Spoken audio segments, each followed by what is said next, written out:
तो कैसे हो स्टेनोग्राफर्स। कल एसएससी ने जो 2023 का एग्ज़ाम है उसके स्किल टेस्ट की डेट निकाल दी है और डेट है 3 और 4 जनवरी। जब मैंने देखा डेट्स को तो मुझे खुशी भी हुई और सरप्राइज भी था। मैं खुशी इसलिए हुई क्योंकि पहले मैंने वीडियो निकाली थी कि स्किल टेस्ट की एक्सपेक्टेड डेट आपकी कब रहेगी। तो उसमें मैंने आप लोगों को बताया था, एनालिसिस पेज था कम्प्लीटली, कि स्किल टेस्ट आपका जनवरी फर्स्ट वीक में हो जाएगा, प्रबल संभावना है फर्स्ट वीक में होने की।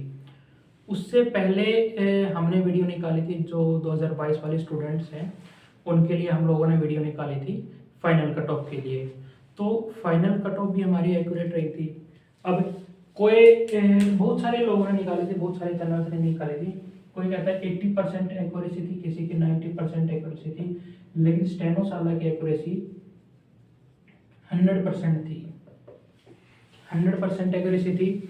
आज भी वो वीडियो चैनल पर अवेलेबल है, आप लोग जाके देख सकते हैं। जो हमने कट ऑफ बताई थी एग्जैक्टली कट ऑफ वही रही थी आपकी फाइनल सिलेक्शन की।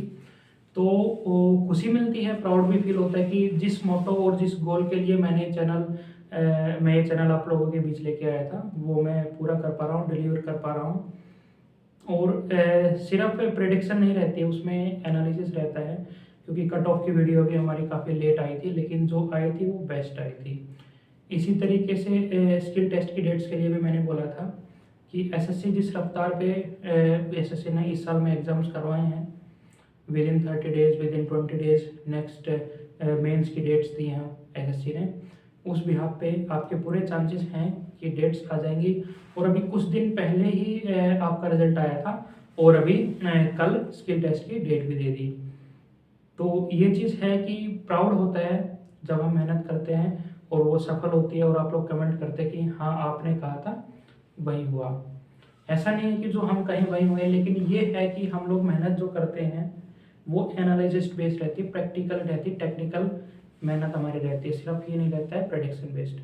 दूसरी चीज़ ये बतानी है आप लोगों को कि आप लोगों के लिए भी लेसन है, क्योंकि आप लोग इस रेस में पीछे हो और जो 2023 वाले जो अभी बच्चे स्किल दे रहे हैं वो आप लोगों से आगे है।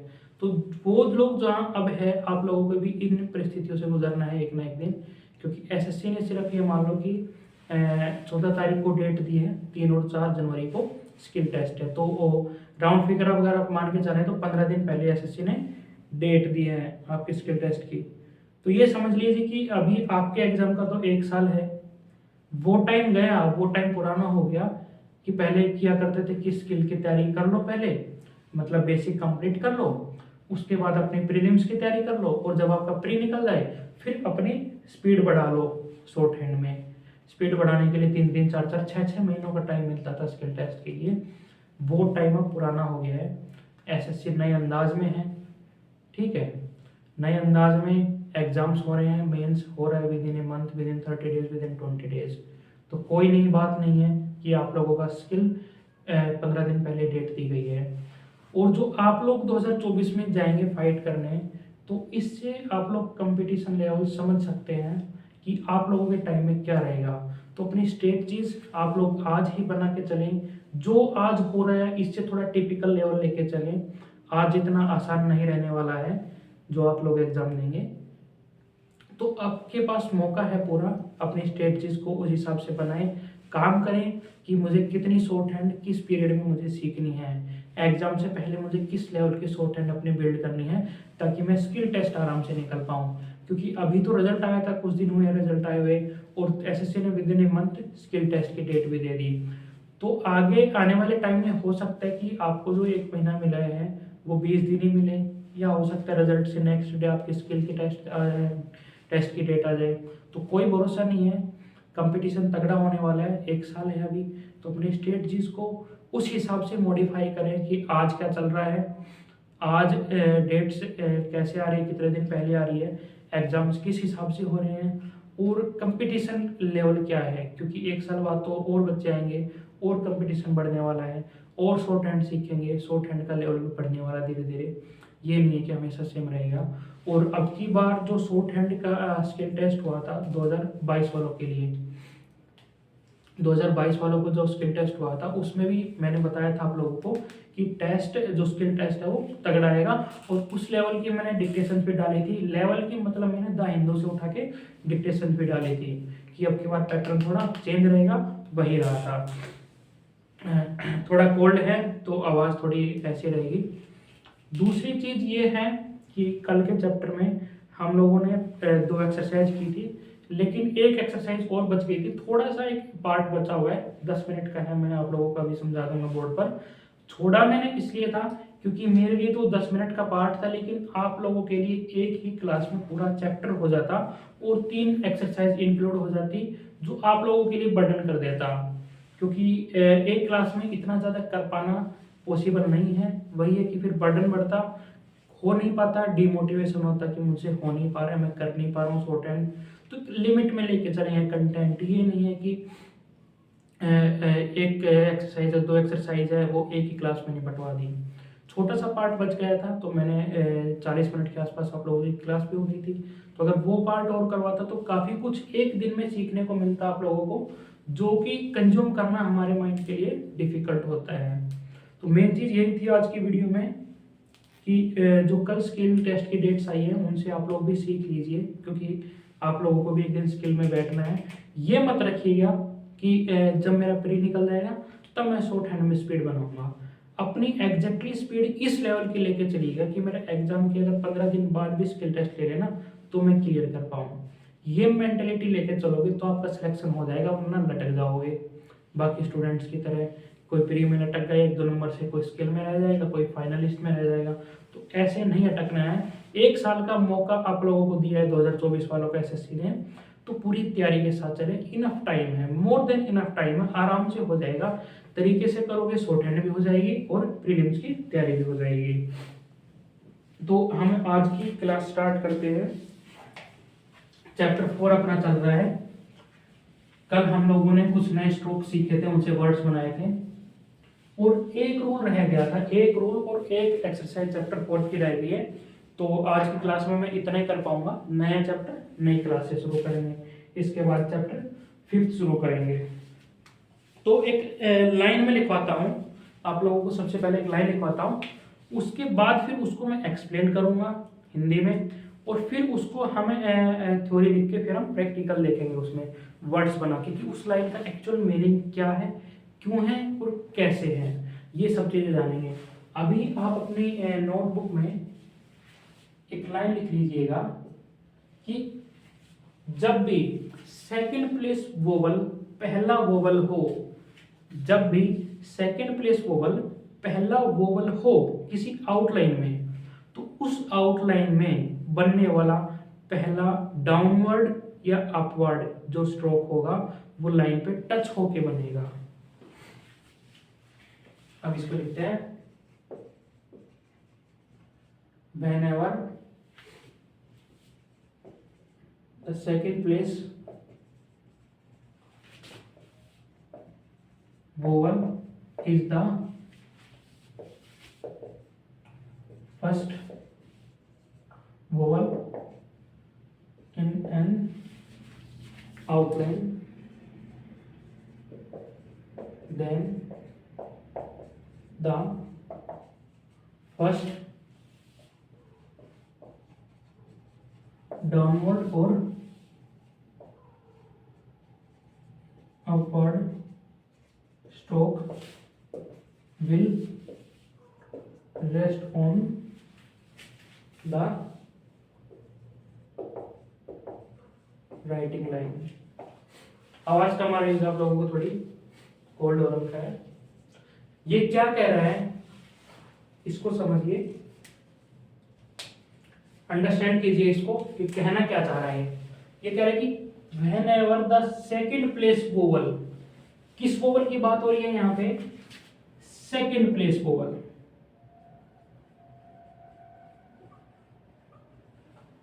Is the first vowel, second place vowel पहला वोवल हो किसी आउटलाइन में, किसी आउटलाइन में 2 वोवल है 3 वोवल है, लेकिन उसमें जो फर्स्ट वोवल होना, उसमें जो फर्स्ट वोवल होना अगर वो सेकंड प्लेस वोवल है, पहला वोवल किसी आउटलाइन का वो सेकंड प्लेस वोवल है, तो उस वोवल के बाद में कोई भी अगर अपवर्ड स्ट्रोक हो,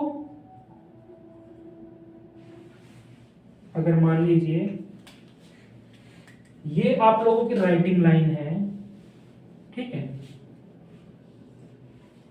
ये आप लोगों की राइटिंग लाइन है, कोई अपवर्ड स्ट्रोक हो, यानी कि जिस स्ट्रोक को हम आमतौर पर लाइन से शुरू करते हैं और ऊपर की तरफ बनाते हुए ले जाते हैं, या फिर कोई डाउनवर्ड स्ट्रोक हो, यानी कि जिस स्ट्रोक को हम ऊपर से बनाना शुरू करते हैं और लाइन पे लाके टच करते हैं। अब जरूरी नहीं है कि ये वर्टिकल ही हो, थोड़े टेढ़े भी हो सकते हैं, इस टाइप के भी हो सकते हैं, ये भी हो सकते हैं, समझ गए हो। और उसी तरह से ये जरूरी नहीं कि ऐसे हो, ऐसे भी हो सकते हैं, ऐसे भी हो सकते हैं, यानी कि अपवर्ड स्ट्रोक हो या डाउनवर्ड स्ट्रोक हो, उसके बाद में अपवर्ड या डाउनवर्ड कोई भी स्ट्रोक हो, उसको हमें राइटिंग लाइन, यानी कि राइटिंग लाइन कौन सी है, ये जिस लाइन पे हम लिखते हैं उसको हम राइटिंग लाइन पर टच करेंगे। अब इसका क्या मीनिंग है, कोई टच तो हम करते हैं, सेकंड प्लेस वोवल होता है, ये राइटिंग लाइन है, और अगर हम पे लिखना है तो हम इसको टच तो कर ही रहे हैं, टच तो हो ही रहा है। तो इस रूल का क्या मीनिंग है, ये क्या कहना चाहता है, कुछ अलग बात बोल रहा है क्या, ये अलग बात बोल रहा है, उस बात को भी जानेंगे हम, उस वजह को भी जानेंगे। अभी एक बार ये लिख लीजिए आप लोग नोटबुक में अपनी में, ये उतार लीजिए।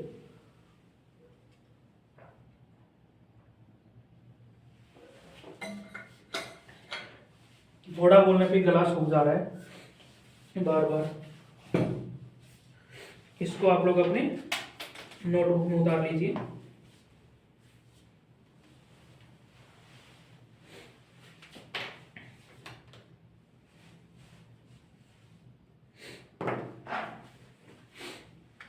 अभी इसका रीजन जानते हो,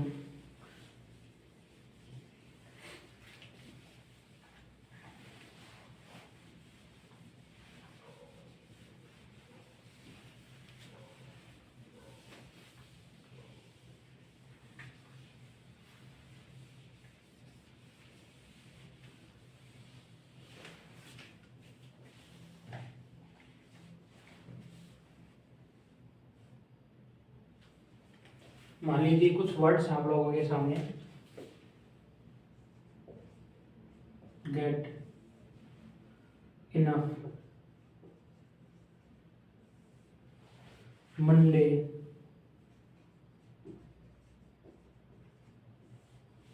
एंगेज,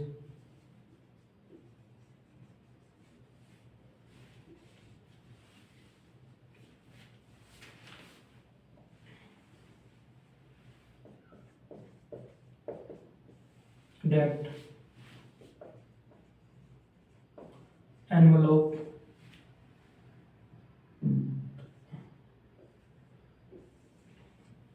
कप, लेग, कोल, और एक दो वर्ड मुझे और लिखने हैं,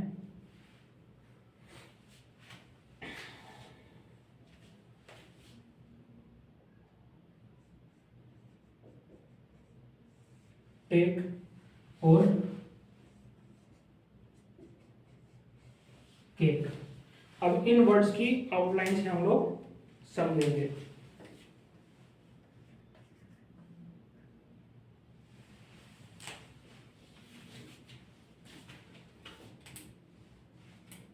अभी मान लीजिए हमारे सामने गेट है, ठीक है, गेट को उस रूल के अकॉर्डिंग जो हमने अभी पढ़ा था यहाँ पे, उस रूल के अकॉर्डिंग हमें कैसे बनाना है। गेट में गे, ए का वोवल लगेगा, कौन सा है, सेकंड प्लेस वोवल है, और फिर टी है, कैसा है, डाउनवर्ड स्ट्रोक है। ये कैसा है, हॉरिजॉन्टल स्ट्रोक है। तीन चीजें हैं ना इस वर्ड में, एक हमारे पास हॉरिजॉन्टल स्ट्रोक है, एक सेकंड प्लेस वोवल है, और एक डाउनवर्ड स्ट्रोक है।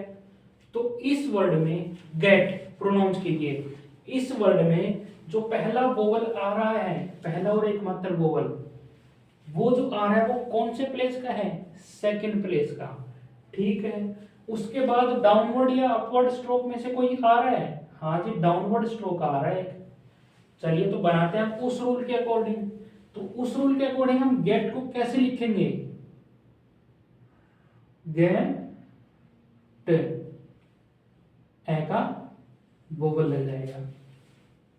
समझे आप लोग कैसे लिखा हमने, क्या कहना चाहता था वो, कि जब पहला वोवल सेकंड प्लेस वोवल हो, जी हाँ पहला वोवल सेकंड प्लेस वोवल है इस वर्ड में, और उसके बाद कोई अपवर्ड या डाउनवर्ड स्ट्रोक आ रहा हो, जी हाँ आ रहा है, ठीक है डाउनवर्ड स्ट्रोक भी आ रहा है, तो हम उस डाउनवर्ड स्ट्रोक को लाइन पर बनाएंगे, यानी कि ऑन द लाइन रहेगा, वो लाइन पे टच करेंगे उसको। अगर हम पुराने रूल के अकॉर्डिंग चलते तो सेकंड प्लेस वोवल है, उसके साथ में जो स्ट्रोक आता है वो ऑन द लाइन बनता है, यानी कि गह को हम यहां बनाते और फिर टी को हम यहां बनाते, इस टाइप से लिखते हैं ना पुराने रूल से। लेकिन ये रूल हमें ये चीज समझा रहा है, क्या समझा रहा है, कि पहला वोवल अगर सेकंड प्लेस वोवल है किसी वर्ड में, तो उसके बाद में कोई भी डाउनवर्ड या अपवर्ड स्ट्रोक आएगा तो उसको हम लाइन पे टच अवश्य करेंगे, ऑन द लाइन वो रेस्ट करेगा, यानी कि जो उसका एक पोजीशन होगी वो लाइन पे कोना, एक कॉर्नर उसका टच रहेगा। ठीक है, अब यहाँ पे तो थ्रो द लाइन जा रहा है और ये वाला जो है वो ज्वाइन है, तो इसका कॉर्नर कौन सा रहा, ये रहा, तो इसको हम टच करेंगे, लाइन पे टच करेंगे। और अगर कॉर्नर को यहाँ पे देखिए, अगर हम ऑन द लाइन बनाएंगे तो भी ये थ्रू द राइटिंग लाइन जाएगा। ठीक है, आगे समझ में। तो इसको हम लाइन पे टच करने के लिए, लाइन पर रखने के लिए हम इसको हम गै को ऊपर बना देंगे। पहले रूल के अकॉर्डिंग गै बनना था ऑन द लाइन, लेकिन उस रूल में एक नया रूल और आ गया, एक तरह से आप इसको जो केमिस्ट्री में हम लोग बोलते हैं ना एक्सेप्शन आ गया, इस तरह से एक्सेप्शन भी बोल सकते हो आप लोग शॉर्ट हैंड में इसको, इस शॉर्ट हैंड में एक्सेप्शन है ये रूल। समझ गए हो, पहला वोवल अगर सेकंड प्लेस वोवल है और उसको कोई डाउनवर्ड या अपवर्ड स्ट्रोक फॉलो कर रहा है, उसके बाद वर्ड में कहीं भी पहला डाउनवर्ड या अपवर्ड स्ट्रोक आ रहा है तो उसको हम लाइन पर रखेंगे, उसको लाइन पर रखना जरूरी है, उसकी वजह से चाहे आगे पीछे के स्ट्रोक्स को ऊपर नीचे करना पड़ जाए कोई दिक्कत नहीं है, उसमें ये रूल लागू होगा। यानी कि इस रूल को ओवरलैप कर लिया इस वाले रूल में, जो हमारा सेकंड प्लेस वोवल है उसका स्ट्रोक ऑन द लाइन बनेगा, लाइन पे टच रहेगा, उस रूल को इस रूल ने ओवरलैप कर लिया इन ए special case.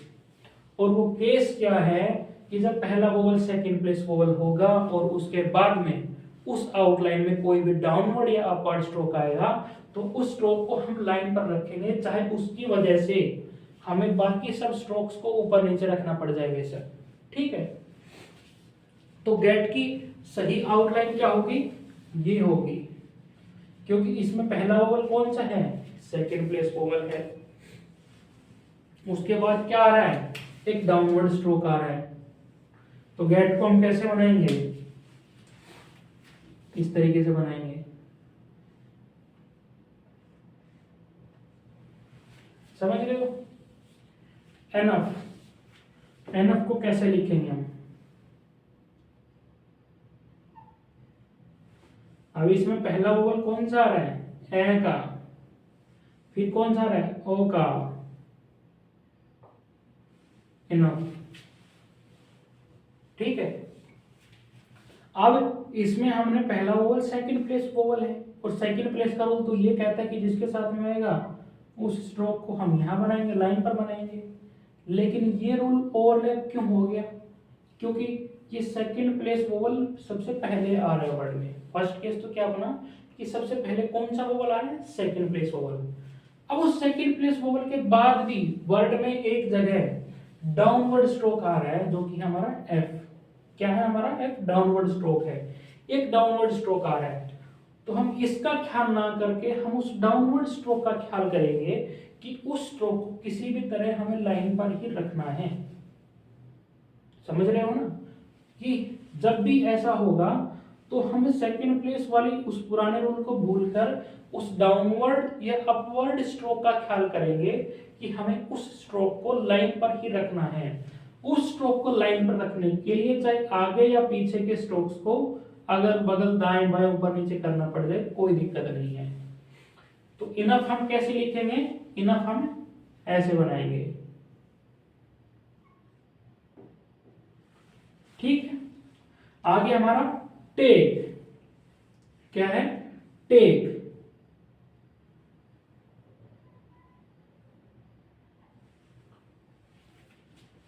First place, first vowel जो कौन सा है हमारा, ए का। सेकंड प्लेस वोवल है, फर्स्ट वोवल जो है। इसमें जो आउटलाइन बनी एक ही है, हमारा डाउनवर्ड स्ट्रोक एक ही है, तो एक है तो दोनों ही रूल फॉलो कर रहे हैं, वैसे भी लाइन पर बन रहे हैं। और जो हमारा पुराना रूल कहता था कि जिसके साथ में सेकंड प्लेस वोवल आएगा वो स्ट्रोक लाइन पर बनेगा, वो भी फॉलो कर रहे हैं, तो इसमें तो कोई इशू है नहीं। अभी हमारे सामने है मंडे, मंडे।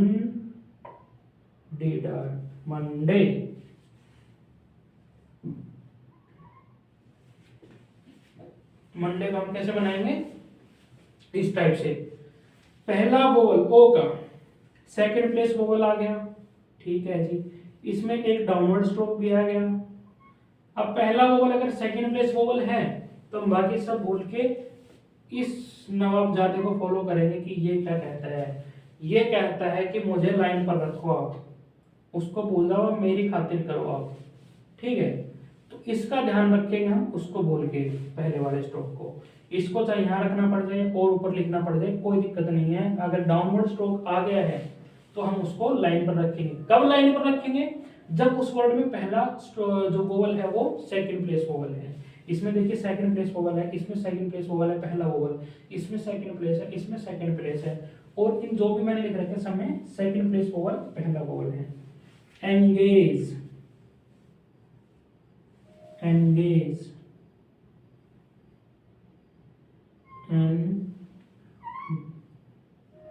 गे और जे, एन गे जे, एंड गेज। समझ गए कैसे बने, एन गे के बाद ए की साउंड, ए का वोवल, फिर जे, एंगेज। इस टाइप से हमने एंगेज बनाया है। अब रूल तो हमारा ये कहता था कि सेकंड प्लेस वोवल है, इसके साथ में जो स्ट्रोक होगा वो यहाँ पर बनना चाहिए था, लेकिन हवा में इसलिए बना रहे हैं क्योंकि हमने एक नया रूल पढ़ा जो ये कहता है कि अगर किसी आउटलाइन में पहला वोवल सेकंड प्लेस वोवल है तो उस आउटलाइन में आगे आने वाला कोई भी अपवर्ड या डाउनवर्ड स्ट्रोक होगा उसको हम लाइन पर बनाएंगे। अब ठीक है, हमारा पहला डाउनवर्ड स्ट्रोक ये था। अब इसके बाद कोई और वर्ड हो, मान लो इन फ्यूचर कोई और वर्ड आ जाए, उसमें से कोई भी डाउनवर्ड जुड़े या इधर जुड़े इधर जुड़े, उसको हम इससे आगे जोड़ देंगे। अब उससे आगे हमें मतलब नहीं है, वो लाइन पे रहे या लाइन से नीचे रहे, ठीक है। आगे होगा समझ। अब मुझे नहीं लगता कि बार बार हर वर्ड में मुझे ये लाइन दोहराने की जरूरत है। केक,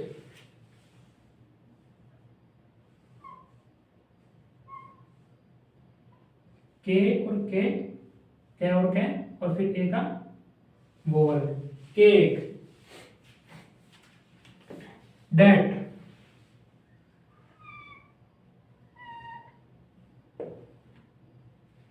अब ये यहाँ पे मैंने कुछ वर्ड्स पुराने रूल्स के अकॉर्डिंग भी लिखे हैं कि जो नॉर्मल आउटलाइंस होती है उसमें पुराना रूल ही फॉलो होगा, सिर्फ ये एक्सेप्शन इसी रूल में फॉलो होगा। समझ गए आप लोग। एनवलोप, एन वे लो पे, ठीक है। ये बन गया हमारा एनवलोप। कप,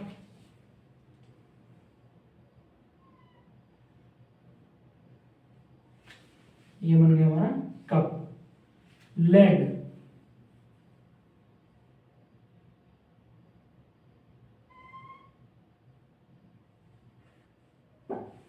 लेग, कोड,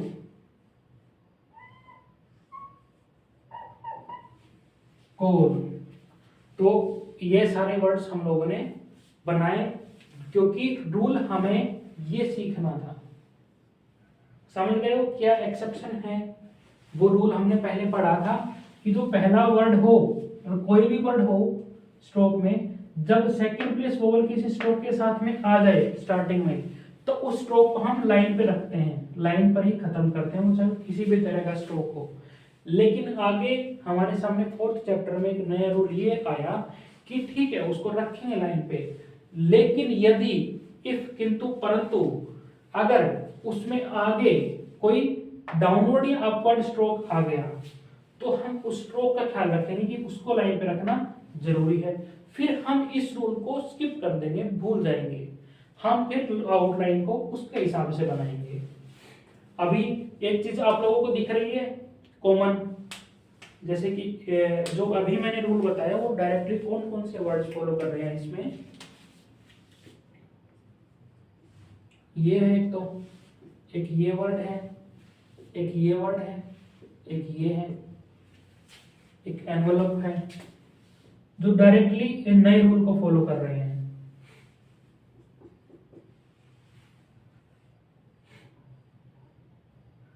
ठीक है, ये वर्ड्स हैं। अभी इन वर्ड्स में आप लोगों ने एक चीज कॉमन देखी, एक चीज कॉमन देखी हो तो आप लोगों को ये दिख रहा होगा कि इनमें जब first vowel second place vowel आ रहा है वो किसके साथ में आ रहा है? वो हमेशा एक हॉरिजेंटल स्ट्रोक के साथ में आ रहा है। पहला स्ट्रोक कौन सा है? Horizontal stroke. पहला स्ट्रोक कौन सा है? Horizontal stroke, horizontal stroke, horizontal stroke. और यहां पे भी हॉरिजेंटल स्ट्रोक बन रहे हैं सारे, यानी कि सारे स्ट्रोक ऐसे हैं जिनको हम लेफ्ट टू राइट लिख रहे हैं, जिनको हम लेफ्ट टू राइट लिख रहे हैं।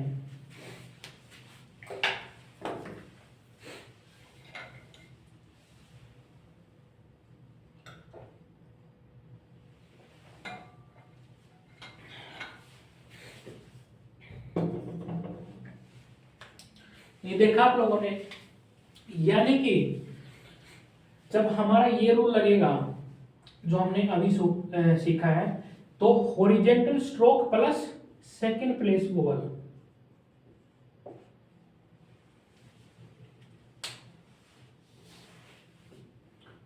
ये भी नोट डाउन कर लेना, बहुत इंपॉर्टेंट लाइन बताई है मैंने आप लोगों को।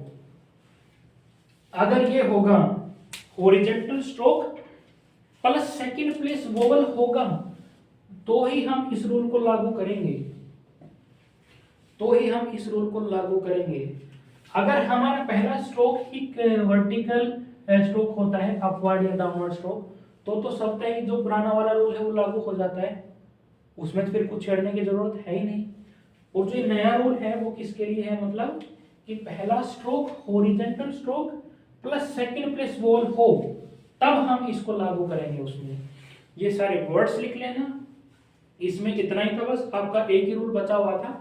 मैंने कल की क्लास में इसलिए नहीं करवाया था क्योंकि मेरी तो 10 मिनट लगती, लेकिन आप लोगों के लिए बहुत ज़्यादा बर्डन हो जाता, वो 3 एक्सरसाइज करने की क्लास में, और कंप्लीट चैप्टर करना एक क्लास में बहुत ज़्यादा हो जाता है नए स्टूडेंट के लिए। तो इसलिए मैंने इस एक रूल को आज के लिए छोड़ दिया था। आज हमारा चैप्टर 4 कंप्लीट हो गया है और चैप्टर 4 की एक्सरसाइज का जो स्क्रीनशॉट है वो आप लोगों को वीडियो के एंड में अभी मिल जाएगा। दूसरी चीज ये है कि अभी हम लोग धीरे धीरे वोवल सीख रहे हैं, नए वोवल्स आ रहे हैं। ए के हमने 3 वोवल पढ़े अलग अलग साउंड्स बेस्ड, ए के आए, ओ के आए, अभी ओ के भी 2-3 वोवल आने वाले हैं, फिर ई की साउंड के आएंगे। तो धीरे धीरे करके ना ढेर सारे वोवल्स आएंगे और वोवल्स कंफ्यूज भी करेंगे आप लोगों को, और सोचने का टाइम रहता नहीं है शॉर्ट हैंड में कि हम लिखने से पहले सोचें कि इसमें कौन सी स्पेलिंग आएगी। ये कप में ए की साउंड आ रही है, अच्छा यू से आ रही है, अच्छा टेड में ए की साउंड आ रही है, अच्छा वो ई से आ रही है, टैप में ए की साउंड आ रही है, अच्छा वो ए से आ रही है, इतना सोचेंगे हम तो फिर शॉर्ट हैंड बनाएंगे कैसे आउटलाइन, अगर लिखते टाइम इतना हमें स्पेलिंग तक सोचना पड़ेगा। तो इसके लिए मैं आप लोगों के लिए एक स्पेशल वीडियो लेकर आऊँगा वोवल्स की, कि कुछ वोवल्स हैं जो हमें नेग्लेक्ट कर देनी है शॉर्ट हैंड लिखते टाइम।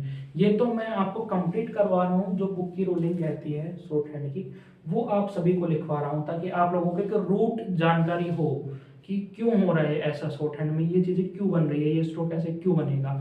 लेकिन आप लोगों के लिए अपने एक्सपीरियंस बेस पे मैं एक वीडियो अलग से लेके आऊँगा, एक बार वोवल कंप्लीट हो जाने तो आप लोग सारे, उसके बाद आप लोगों के लिए एक वीडियो लेके आऊँगा कि कुछ वोवल्स को हमें नेग्लेक्ट कर देना है लिखते टाइम। ठीक है, ए के लिए हम लोग एक ही वोवल रखेंगे, तो ए के जो दो वोवल हैं वो हट जाएंगे। इसी टाइप से हम वोवल्स की संख्या कम रखेंगे, ताकि लिखते टाइम कंफ्यूजन कम हो और हम स्पीड से शॉर्ट हैंड लिख पाए। अगली चीज ये है कि ज़्यादा बर्डन नहीं लेना है वोवल्स का ज़्यादा बर्डन नहीं लेना है। मैं ये नहीं कह रहा हूँ कि नेग्लेक्ट कर देना इन चैप्टर्स को, बर्डन इसलिए नहीं लेना है कि जब आप एंड में 80 वर्ड्स पर मिनट या 100 वर्ड पर मिनट लिखोगे ना, तो आपके वोवल्स कुछ एक ही बचेंगे। लेकिन उसका मतलब ये नहीं कह रहा हूं कि इनकी प्रैक्टिस नहीं करनी है, क्योंकि इनकी प्रैक्टिस करोगे तभी आपको वर्ड्स की प्लेसिंग का पता लगेगा, किस वर्ड की प्लेसिंग कैसे होगी। और जब प्लेसिंग का पता होगा तभी आप उन वोवल्स को छोड़ सकते हैं, वरना नहीं छोड़ सकते। तो ये प्रैक्टिस तो जरूरी है, कंपलसरी है, अगर ये नहीं की तो शॉर्ट हैंड नहीं सीख पाओगे। तीसरी चीज, जब कल स्किल टेस्ट की डेट आई थी तो सरप्राइज में इसीलिए था कि 15 दिन का टाइम दिया इस बार एसएससी ने स्टूडेंट्स को। तो आप लोगों के टाइम में देख लीजिएगा, अंदाजा लगा लीजिएगा कितना टाइम आप लोगों को मिलने वाला है। तो अपनी शॉर्ट हैंड की तैयारी उस हिसाब से करनी है आपको। पुराना वाला टाइम नहीं है कि बेसिक पहले कंप्लीट कर ली, स्पीड हमने प्रीलिम्स निकालने के बाद कर ली। पहले 3-3 महीने का, 2 महीने का, 4 महीने का टाइम मिल जाया करता था, लेकिन अब ऐसा नहीं होने वाला है। इन फ्यूचर भी एसएससी कुछ ना कुछ और एक अच्छा स्मूथ इजी प्रोसेस लेके आएगा कि उसको जल्दी से जल्दी एग्जाम्स को करवाया जाए। तो अब की बार 15 दिन का टाइम दिया है, 15 दिन पहले डेट दी है, रिजल्ट के बाद पूरा 30 दिन का टाइम दिया है इन लोगों ने। तो हो सकता है आप लोगों के टाइम में रिजल्ट के बाद 15 दिन का टाइम मिले। तो शॉर्ट हैंड को 1% भी आपको ढीला नहीं छोड़ना, ये सोच के कि मैं पहला पेपर निकालूं फिर कर लूंगा, ये बिल्कुल दिमाग में नहीं लाना है। अगर आप फोकस करके चल रहे हैं अपना ग्रेड डी का एग्जाम, तो अपनी 80 WPM आपकी एग्जाम से पहले होनी चाहिए, समझ गए हो। और ग्रेड सी का अगर आप लेके चल रहे हैं तो आपकी 100 WPM पेपर से पहले, प्रीलिम्स से पहले, रिटर्न से पहले होनी चाहिए। ये चीज अगर आप लेके चलेंगे ना तो आपका सिलेक्शन कोई नहीं रोक सकता। लेकिन अगर ये लेके नहीं चले तो आपका सिलेक्शन कोई कर भी नहीं सकता है। आज का करंट सिनारियो देख लीजिए, उससे कुछ सीख लीजिए। जिस लेवल पे आज 2023 वाले बच्चे हैं, आप लोगों को भी एक इसी स्टैंड पे आके रुकना है, आप लोगों को भी एक बार। तो आज जहां वो है आप लोग भी वहां एक दिन होंगे। तो इन चीज़ों से सीख लीजिए कि आप लोगों को क्या स्ट्रेटजी रखनी है। आने वाले पूरा 1 साल है और कम नहीं है, मोर देन इनफ है, आराम से हो जाएगा। अपनी रेगुलरिटी रखेंगे, अपने काम को, वर्क को ट्रैक करते रहेंगे कि मैंने कितना सीखा है, क्या क्या किया है मैंने पिछले 1 वीक में, क्या किया 10 दिन में, क्या किया, कितने चैप्टर्स किए मैंने, क्या मेरा बचाव है, कौन से मेरे वीक पॉइंट्स हैं। हर चीज़ों को डिवाइड करते जाएंगे सेक्शंस में, ट्रैक रखेंगे अपना, तो आराम से हो जाएगी। और फोकस्ड होके करिएगा, बिल्कुल हल्के में नहीं रहना है कि शॉर्ट हैंड है, मैथ्स नहीं आता है, आराम से कर लेंगे। क्योंकि 1 साल बाद ना इससे भी तगड़ा और बहुत तगड़ा कंपटीशन होने वाला है और वैकेंसीज कम आने वाली हैं। एक्सपेक्टेड है, मैं गारंटी नहीं देता कि कम ही रहेगी। एक्सपेक्टेड इसलिए है क्योंकि आगे इलेक्शन होने वाले हैं और जो बीजेपी गवर्नमेंट है उसने अभी तक काफ़ी सारी वैकेंसीज भर भर के निकाली है। मैं यहाँ पे राजस्थान में हूँ, अभी राजस्थान जोन में इनकम टैक्स में। तो यहाँ पे जब हमारी बात होती है सीनियर से, तो ये कहते हैं कि हमने 2020 वाले से सिलेक्टेड हुए हैं, कि हमने 2020 वाले के लिए जितनी वैकेंसीज दी थी ना, हमने यहाँ पे टोटल 50 वैकेंसीज थी, टोटल 50 थी यहाँ पे। तो ये कहते हैं कि हमने 50 नहीं दी थी, यहाँ से हमने 50 वैकेंसीज नहीं दी थी, हमने 30 दी थी, हमने आगे 30 दी थी। हालांकि मुझे नहीं पता ये बात ऑन कैमरा मुझे बोलनी चाहिए नहीं बोलनी चाहिए। यहाँ पे लोग बताते कि हमने 30 वैकेंसीज दी थी, तो 50 कैसे बनी? वो बनी आगे डीओपीटी में और मिनिस्ट्री में जाके, क्योंकि बीजेपी का जो टारगेट था ना, क्या बोलते हैं उसको, रोजगार मेला, रोजगार मेला जो है, ठीक है, उसमें इनका टारगेट था 1.5 लाख वैकेंसीज का, ऐसा कुछ था शायद, 1.5 लाख वैकेंसीज भरनी है। तो उस हिसाब से वो इंक्रीज की गई थी। ये कहते हैं हमने जितनी भेजी ना यहाँ से, उसकी आगे जाके अपने आप डबल हो गई। तो अब की बार जो भर भर के 22 में वैकेंसी निकली थी, और जो आगे जो वैकेंसी निकली थी वो इस वजह से निकली थी। तो प्रोबेबली इससे अंदाजा लगाया जा सकता है कि जब गवर्नमेंट का फोकस इस चीज से हटा तो वैकेंसीज के हालात क्या होंगे। नई सरकार आएंगी, उसमें भी आपके 2-3 साल तक वही हालात रहने वाले हैं, 200 वैकेंसी, 300 वैकेंसी। बाकी ऐसा नहीं कह रहा मैं यही रहेंगे, हो सकता है गवर्नमेंट अच्छा कर दे, कुछ बेटर डिसीजन, कुछ बेटर प्लान लेके आए, हो सकता है आपकी वैकेंसी लगभग इतनी बनी रही, एटलीस्ट 1000-1500 वैकेंसी तक बनी रहे, तो वो बहुत बढ़िया सिचुएशन रहेगी। मैं गारंटी नहीं देता किसी भी चीज़ की, बस अजम्पशन है आज की सिचुएशन को देखते हुए। कल की तैयारी करनी कैसे है हमें, तो इस चीज़ की फोकस लेकर चलें। बाकी इस एक्सरसाइज का जो स्क्रीनशॉट है वो अभी वीडियो पे आपको दिख जाएगा। ये इंग्लिश में है, इंग्लिश में हम इसको कैसे लिखेंगे एक्सरसाइज को, और आगे हमारा शॉर्ट हैंड में है कि इस एक्सरसाइज को शॉर्ट हैंड में कैसे लिख रहे हैं। प्रैक्टिस अपनी करते रहिएगा, ढंग से करिएगा। कल हम नया चैप्टर पढ़ेंगे, चैप्टर 5th हम स्टार्ट करेंगे, चैप्टर 4th आज कंप्लीट हो गया है।